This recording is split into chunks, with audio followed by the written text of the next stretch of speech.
Paper or plastic? The first version of the Feelgrounds Courtside shoe was made of faux leather, which, when it comes down to it, is just plastic. Whether or not using recycled plastic materials to make shoes is better for the environment or not is definitely a hot debate topic, but one thing we've heard a lot is starting to resonate with companies today, and that is that people want to wear more natural materials. Feelgrounds decided to oblige this summer when they released the Courtside canvas. Today, we're going to talk about our likes and dislikes of the shoe.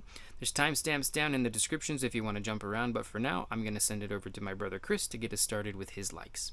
Getting into my likes of the Courtside canvas, the first thing that I want to talk about is the makeup of the outsole. So the first thing that I like about it is the stack height. So Feelgrounds has this tendency in their casual shoes to stick with a very nice and low 5mm base stack height. Now this does not come with an insole, so that is the stack height of this shoe, 5mm, which is going to be great for a lot of things. The first thing that's going to be great for is just ground feel in general. So just walking around as a casual shoe, it's going to see just lots of casual walking.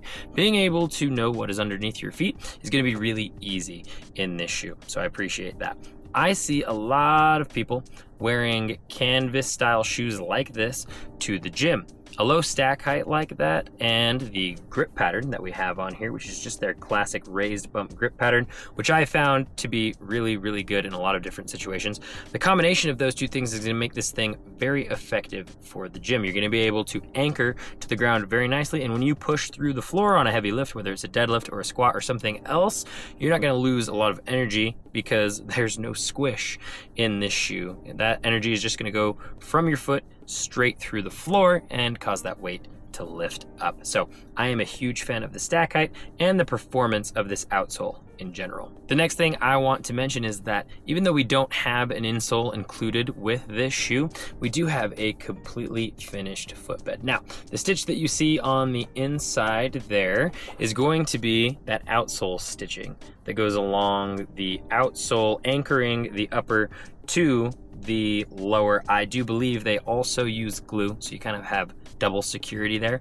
Lots of shoes have an exposed strubble stitch when they don't have an insole covering it or some other kind of material. An example is this Lems Drifter. You see this kind of diagonal stitch here that goes all around the footbed of the entire shoe. That's a strubble stitch. It is exposed there with the insole out. I often take my insoles out of shoes, like a lot of people are going to in barefoot shoes in order to get close to the ground.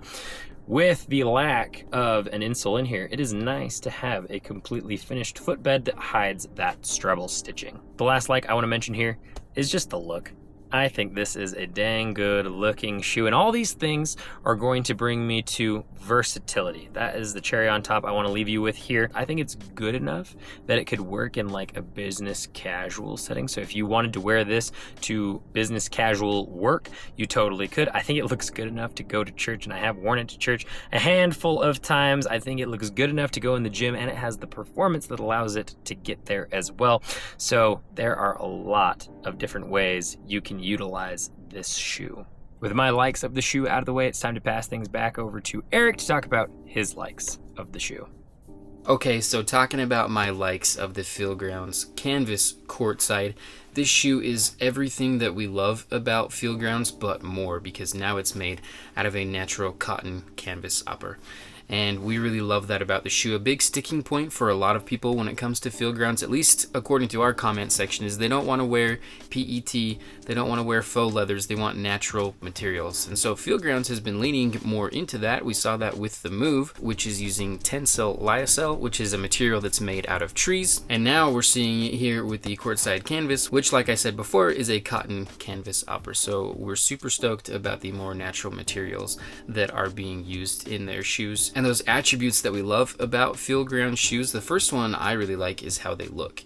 They do such a good job at integrating their shoes into everyday society. These things don't look out of place with what other people are wearing, and I really appreciate that about them. They're really good at disguising the fact that you're wearing a barefoot shoe, but you still get all those qualities. So a big part of that is the deceptively wide toe box. These things are totally wide enough for mine and Chris's feet. They might not be wide enough for those people out there who have the widest toe boxes, but they do a good job at hiding how wide it actually is. And that's with the paneling that they do here. This is a lot pointier than the width of the shoe actually is. So that kind of gives an optical illusion, which hides the fact that you're wearing a barefoot shoe.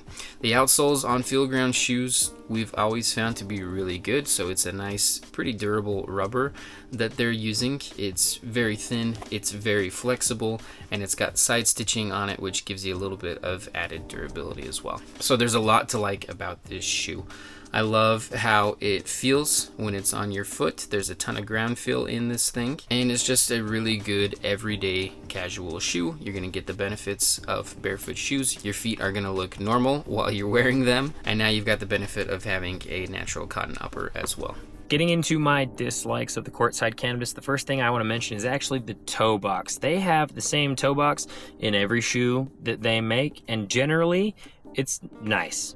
I get natural toe splay in these, no issue. But I am trying to widen my toe splay. I do wear toe spacers a lot, and I wear them in my barefoot shoes, and I wouldn't wear toe spacers in this because when my pinky toe gets pushed out, it does rub against the outside here. I know that what Feelgrounds is going for is a slimmer, more popular look while still having that wider than normal toe box. I think they could give it another millimeter or so. It wouldn't change the looks of the shoes too much, and it would give a little bit more toe box to those of us who feel like we need or want it. The other dislike that I have of this shoe comes at the tongue. You can see there is one spot where the laces can cross through.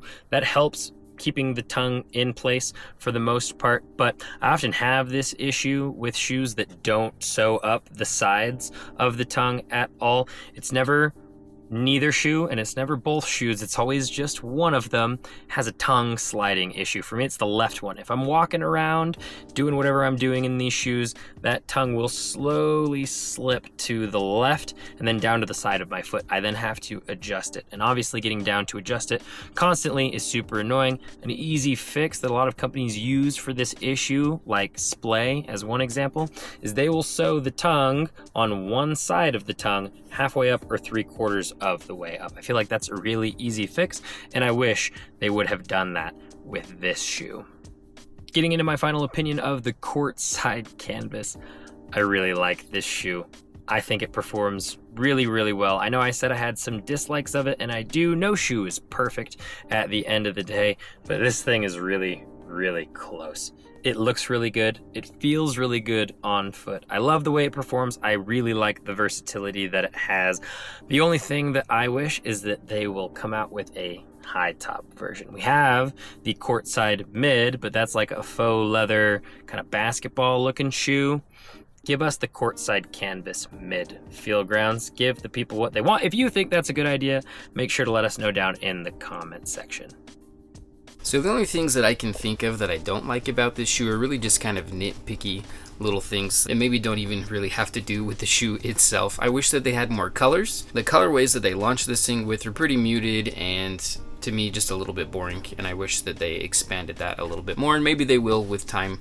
We'll see. Another thing is that the canvas does come a little bit stiff, so just know that there is a little bit of a break-in period there for it really to start moving with your foot. And then I really wish that they had a high top version of this. Now, we've talked with them. They said that's really not something that they're planning, but I feel like if the demand is there, that it could totally happen. So let us know down in the comments section if that's something that you would look forward to and something that you would potentially buy, because a high top version of this shoe would be really, really cool. We would love to see that coming from Feelgrounds. But as far as my dislikes go, that's pretty much it. My final opinion of this shoe is it's kind of the ultimate canvas barefoot sneaker.